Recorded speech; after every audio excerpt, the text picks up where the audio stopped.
Hey everybody, welcome to Tea Time with Amy and Bev. We're back. We're back. Good day. I have some fun stuff to talk about. Let's do that. Uh, so as I mentioned in the last video, and you'll know the last video talking to the audience because we're wearing the same clothes. So anyway, uh, that my mom's in the hospital. You know, a lot of stuff happening over these past 2 weeks. I have to stay here another week. I talked about being in the now and maintaining my energy and my mental, emotional, physical, spiritual states, like all the things. So if you want to know more about that, go watch the other video. What I want to talk about at this time, because it's a lot of fun, is you ended the last video with remember to be in the now, and that was something I was saying is in the last video is I've been in the now thinking about what is, like, where are we, what's the facts, what's the next step, and just taking it moment by moment, but really being in the now. And where my mom's at a hospital, it's like it's like its own city. This hospital is ginormous. It's incredible. And going in and out of the parking garage that is 9 stories, in and out of the hospital that's 3 stories. And the first, this is about being in the now and tuning into energy. I had 7 or 8, I'm not sure which it was. I want to say lean into 7, but 7 or 8 times in a row, not missed one, in a row, I knew which elevator door was going to open for us to get on. And in the parking garage, there are 4. And in the hospital, there are 4. So you push the button and you stand there. And I knew, like, I just stood and I just tuned in. And this is in the midst of my mom recovering from a surgery where she had a minor stroke, and just really being present in the moment and just tuning into that was super cool. Who does that? Everybody should be doing it because they'll be so surprised and delighted about all the things that they already know, and that helps build confidence. Yeah, And because it's there like would you be, start off with doing it right when we would first start doing something like that. Perhaps you would not get them all right. I'm not saying today, but 5 years ago. But just the playing with it, just to do it, and then you start noticing something switches because you mm-hmm. start noticing that there is no separation between you and anything else. Yeah. And I would be standing there with other people, where whether it was the people I was with or other people just waiting for the elevator, and they're all standing there looking around like, which elevator is going to be, turning. Because in the garage, there's if you're facing the wall, there's 2 on the right, 2 on the left. In the hospital, there's 4 in alignment. And so, there's looking back and forth, like, okay, which one is it going to be? And I would just stand there and I just knew, and the door would open, and I'm like, that's freaking cool. I love it. Now, here's what I noticed. I had a moment where my stress lid popped. So that elevator thing was happening over the course of um about a week, less maybe 4 days or so. And um I had a moment where my stress lid popped, which meant I got out of alignment with myself. And then I couldn't tell which elevator. Then I could feel myself guessing. And you know the difference when you know which one it is, or you're guessing. Like, I Yep. could tell that difference. I said, "Oh, I'm guessing now. I'm not tuned in." And it took me a few days after that experience of the stress. It took me a few days where I was in tune again and I was picking the elevator. So it was a great lesson in actually recognizing when you're tuned in and when you're not, and then you are like going through that experience was pretty cool, even in the midst of all this stuff happening with my mom, which could be way stressful. It could be stressful for anybody. And my practice has been now, right now, what are we doing now? So you gain discernment. Oh, I've been And working on it's that for interesting. years, girl. But also, so for my processes lately, it has been discerning as well, but it's when am I thinking and when am I receiving information? And it's like a constant thing. Oh, that's a thought. And so I'll sit with that for a minute. However, I need to process whatever I'm going through. And then I start recognizing, oh, now I'm getting this information. I've been getting so much information. It's amazing, but we can only get there from that space. And the same thing when the stress lid pops or when I have an emotional response to something or I get too tuned into somebody else's energy but I'm learning discernment along all of this to the point where I'm releasing attachment to everybody, which is would initially have been scary to me even months ago, because even letting go of my kids and my grandkids, my relationship here, I've let go of, I have zero attachment. And it's a very freeing space. It's a very neutral space. It was something that I realized this morning. And it's really something that has just happened recently, but that also paves way for you to be able to have that connection to self, to your higher self. Because that, like I said in the last video, that is my most important relationship. And so I have conversations sometimes out loud, sometimes internally to my higher self. And I ask questions and I get answers and I go from there. Sometimes I hear it in verbally, sometimes I see it in images, might as well be playing charades. Sometimes I'll get a feeling and it's it comes through in so many different ways. There is not just one way. And so it's just being open to all those facets of ourselves.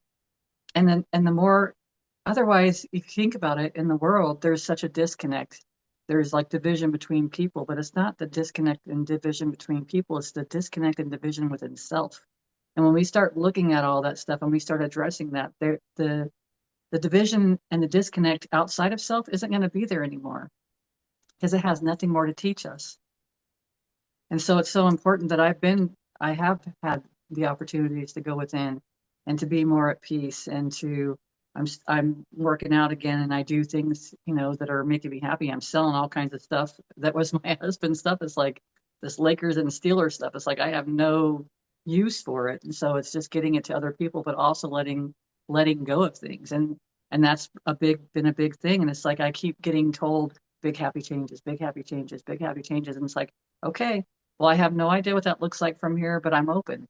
I'm open, and I'm not even trying to control it. I'm just ready to see what does it look like. How does that feel? Yeah. And when you talk about the division, because division has been huge for several years now. It's been a thing for probably decades, right? In a worldview, it has become even stronger because I feel because of social media that we are in such an instant report mode that you can anybody anywhere can share their opinion about anything. And then of course you have the trolls out there that are just keeps turning the knife, just contributing to the negativity and gets people amped up because they contribute their energy to whatever is being posted. But when when there are things that are being reported in the news, social media that seem detrimental, everybody wants to pick a side. Oh, they're the victim because blah blah blah, and it's like, well, no, the other person's the victim because blah blah blah. And there's these two fighting forces. Well, there's a responsibility on both sides, and then there's responsibility of all the choices and decisions they've made in their lifetime to be in that experience together, where something happens that is perceived as detrimental, and then people are choosing sides. Well, what about all the things that those two people, just those two people that had the experience together, those two people, all their choices and decisions that they made to bring them in alignment for that experience? That's their responsibility. So then it's taking responsibility for what they chose to do to bring them in that moment. Now, I say, and I've heard many people say this, there are three sides to a story. There's person A's side, there's person B's side, then there's the truth. And person A and person B, their stories, provided they're still living, their stories are going to be in such a way that one, it proves them right and the other person wrong. And it's based on their programming, their life experiences, their belief systems. So you have these two people completely different, trying to prove each other wrong, prove themselves right. And so they're neither one of them are actually knowing the truth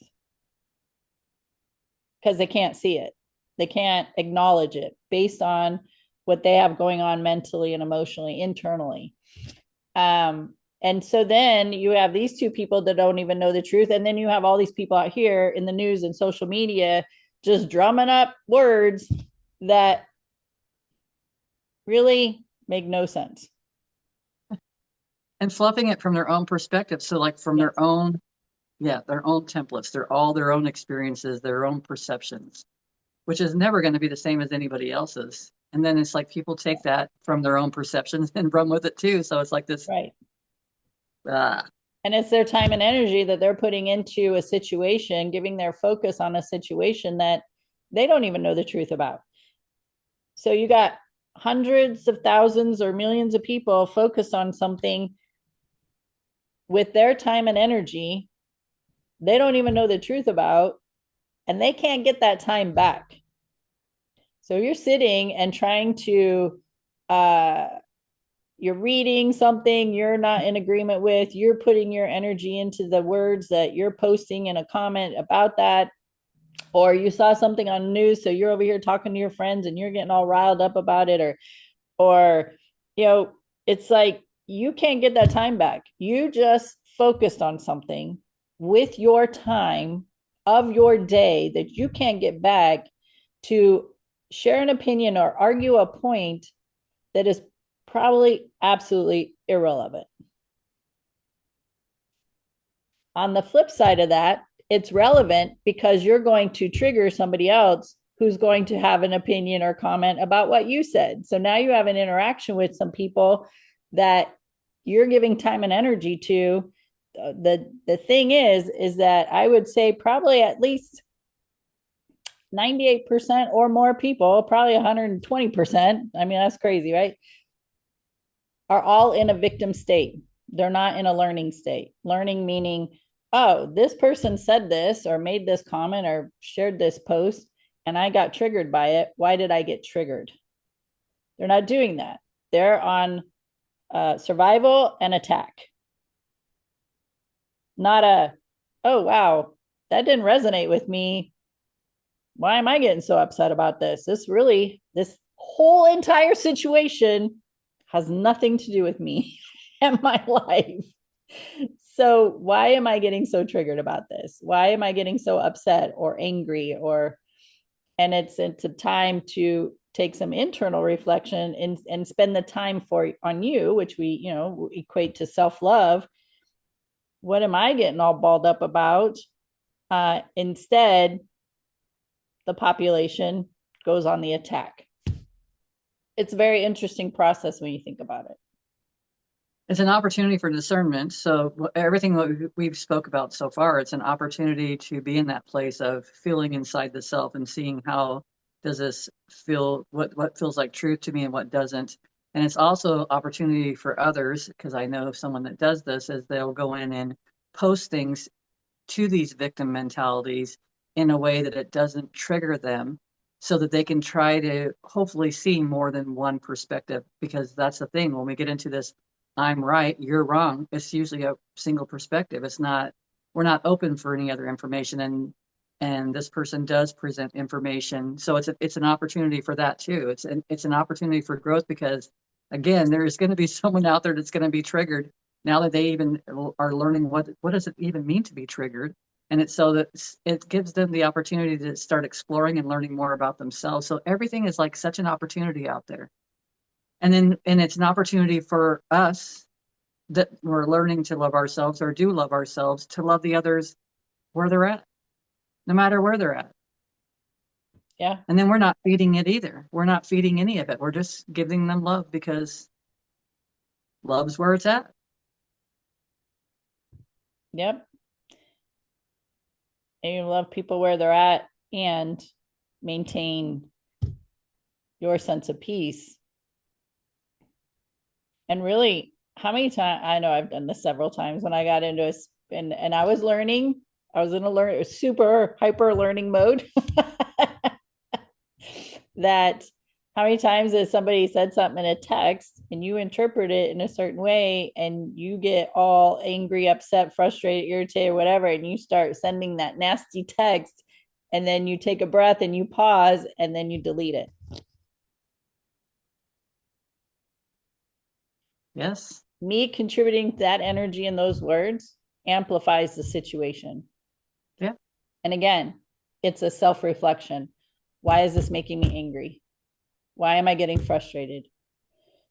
Why am I upset, depressed? Why am I having the emotional reaction based on what they are saying or doing, even if it's towards me? Because Yes. I'm assuming, right? I'm interpreting this as um, an attack on me through a text where I can't see their face. I don't know their tone. I don't know their body language. I don't have anything else but some words in the text. But my interpretation of it is they're attacking me. Where if all the other components were included, then you may have a different perspective. And if you are in that space of learning mode, you have a different perspective. If you're in a space of victim mode, you have a different perspective.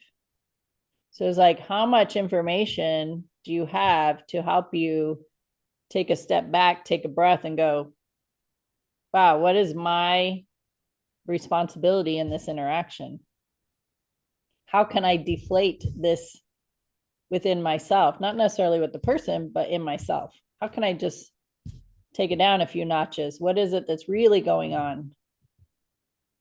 Well, uh, rejection, abandonment, abuse, all stored in me that's causing me to perceive this experience as an attack. Nice. And also, as you were speaking, there was something that was coming to my mind to almost like have a response to. I have eliminated it because I noticed I was sitting here and I was holding my hand and I was almost starting to squeeze my hand and it's like, that's not a response that I need to have.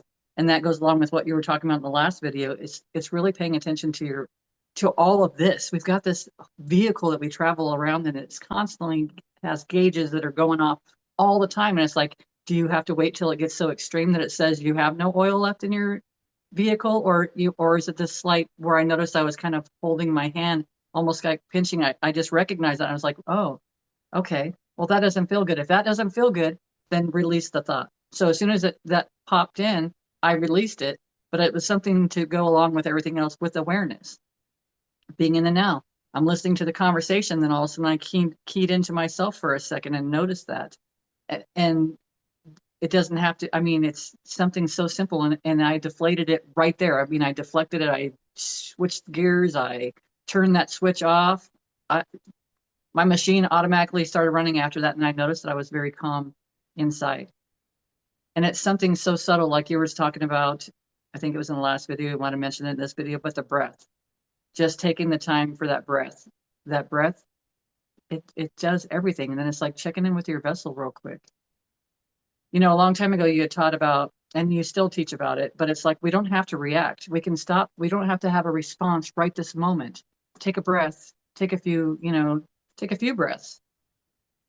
Tell someone you'll get back to them. You know, it's all these things, but it's giving yourself space to recognize what do you really want, and not from the mind space, because that's such an easy space to get into to rationalize everything, but from the body space. What is your body telling you? Mm-hmm. Yep. And when you're feeling those aches and pains in your body, it's your stress. You're hanging on to your stress in those areas. And what does it mean? You have to, each person has to discern that for themselves. My discomfort in my body related to stress, and stress is just for the most part me perceiving a situation in a way that's creating the stress in me.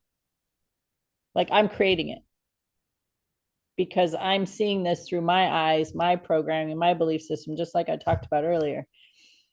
And when I can take a breath and go, okay, well, what is this really? I can release those discomforts in my body. It's not about somebody else changing. It's not, Bev Mhm. needs to change so I can feel better, or the president needs to change his attitude. Yeah, no, it's me. It's me and how I'm perceiving the situations. It's not on anybody else. And how many times in 100%. our life have we said, well, if they would do this and that and then I would be better? No. I hate to tell you this. No, you can be better now, because Exactly. if you don't do it now, that person may change and you may think, oh, okay, well, they're doing things the way I want them to now, and now I feel better. Somebody else is going to fill their spot because there's something for you to learn that you haven't learned yet. And somebody is going to keep filling that spot to help you realize it is not about them, it is about you every single time, no questions asked. Every single Exactly. Every time. 100%. and I speak from the experience of thinking I was a control freak, that you need to change for me to feel better. You need to do what I want you to do so I can be happy. It was never about that. It was me being happy just because. Yeah. And then they would change.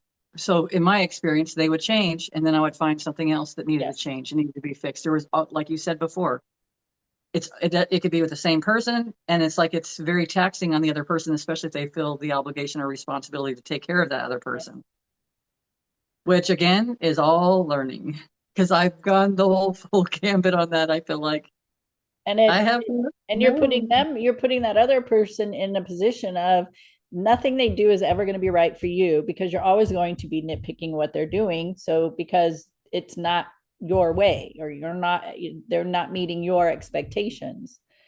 And Yes. even if they did, again, even if they did, whatever it was you needed to learn about yourself, you didn't learn. So somebody else is going to fill that position. They're going to be like, hey, I'm the new employee now, here to rock and roll your world. So here we go. Yeah. So Because no matter what, you take yourself with you, no I matter do, what, every every single single time. time. And everything you just said was something that I've experienced actually recently, and now I have an awareness of it, and so I'm no longer in that space of even. It's so freeing when you walk through these paths, but it doesn't feel like it when you're walking through it. Right.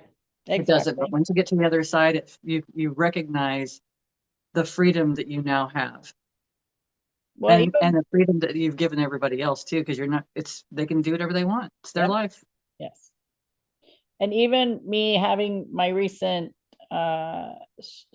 stressful experience was still all about me. It was still all about how I was perceiving it. And I know it.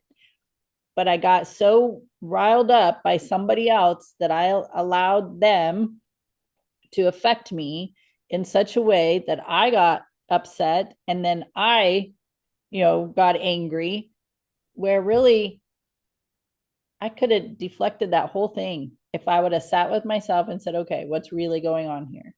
And what really was going on is I was feeling out of control. And so They just showed up to have the experience with me so I could have that self-realization. Because it really, to be honest, it really pisses me off that when somebody does something and I get stressed out about it, I am allowing them to control me, even though they don't know that. I'm allowing them to control me because I'm the one that got stressed out about it, angry, upset. So then I'm mad at myself because I allowed that to happen. Now I'm like, all right, damn it, this ain't gonna happen again. What's going on to me, right? And then that self-reflection pops in. So yeah, it's a whole thing. Always, it's a constant thing. And really, if you're not on that wheel of being willing to have an experience, recognize how you were affected, take the time to learn and grow from it, and then the next, and keep going with that cycle, you are always for the rest of your life, as long as you are in this, um what do I call it, the human spirit vehicle. As long as you are in your human spirit vehicle, you're not going to learn the lessons that you came to learn, because you're going to stay in that victim mode of poor me, woe is me, everything happens to me, life sucks, and all the things. You have to get on that cycle of experience, emotions, mental. What did I learn next? Like, you just keep going through those motions. Is it Nice. easy? Not at all. It's not easy. I'm not going to say it's easy by no means, but you do have to keep moving forward and processing these emotions, your mental thoughts, your physical state, your spiritual connection. Like, it's just, and how are people contributing to those experiences for you so that you can continue to learn and grow. If you were sitting in a room by yourself, there is no growth. There is in different ways, and that's a whole nother conversation. But people showing up to create situations that get your attention, to make you do things that are on a personal development uh, trajectory. That's why we need each other. So tomorrow, Bev, piss me off so I can go do some self-reflection, figure out why you did this, why I reacted the way I did, or why I thought this way, so I can learn and grow, so I can keep moving on, right? It's like we need these people in our lives to help us keep moving in a I'm going to say better direction, but within yourself, better within yourself. Yeah, beneficial, because it's beneficial to yourself and to the others. Yep. I love all this. And it's up to me to learn about the situation, whether Bev gets anything out of the situation or not. That's on her. It has nothing to do Exactly. with me. I learned what I need to learn. I'm going to keep going. If she stays stuck in her shit, and then somebody else is going to come and stir her world up, they just keep coming and stirring her up until she finally decides what she's doing isn't working and then needs to make a change. And then that making the change is, what did I learn? What did I Yeah. learn? How can I change it? So if it happens again, I do better. At And some it's point, you got to really, get off the cycle. yeah. And it's really awesome if you have someone like you, or I have other relationships too, with, like the relationship that we have, that can come to you and tell you things for you to reflect upon without triggering you. And so you have an opportunity to look at things for your own growth. And so I've had a lot of experience with that too, and that's been very beneficial for me. Yeah. Why? Because I'm willing to look at it, and not from any space, but from if I've been doing that, what does that look like in all aspects of my whole experience? And Right. I've been processing a lot of that too. There's been a lot of stuff lately processing, but it's so beneficial. It's so beneficial. Otherwise, you're still carrying around that bag of crap. And no, thank you. Yep. I think my bag's about that big now. There's still crap It's there like that pops in every once in a while. I'm like, all right. it's the size of a thimble. It's like, damn it. A lot easier on your shoulders too. Yeah. Like, I don't have this big old rolly, luggage bag, the biggest ones you can get. I don't have that anymore. I have like a fanny pack. Like, that's a comparison, Yeah, right? Like, my yeah. luggage has gotten so small now, and I'm so proud of myself for how far I've come. And there are still things that are gonna get my attention, where I still have to learn and grow. To me, it's a continuous thing, as long as I allow it to be there. Yeah. Great conversation. I could at any time, right? A fanny pack has a little clip, right?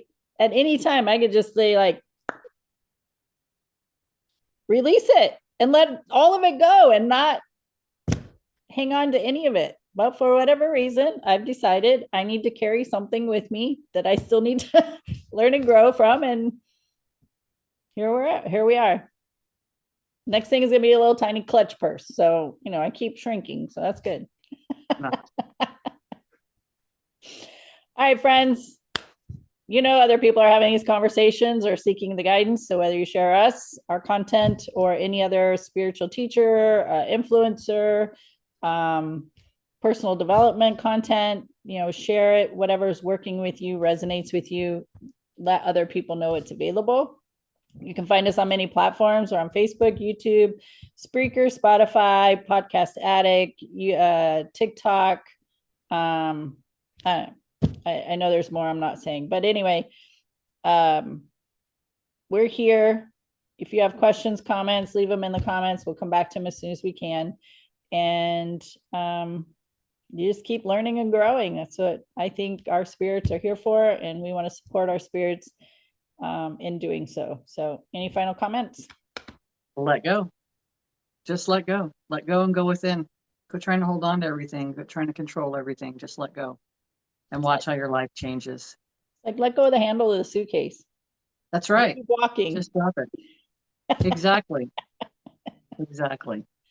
All right, friends. Thanks for hanging out with us. Tea Time with Amy and Bev. We'll see you next time. Bye.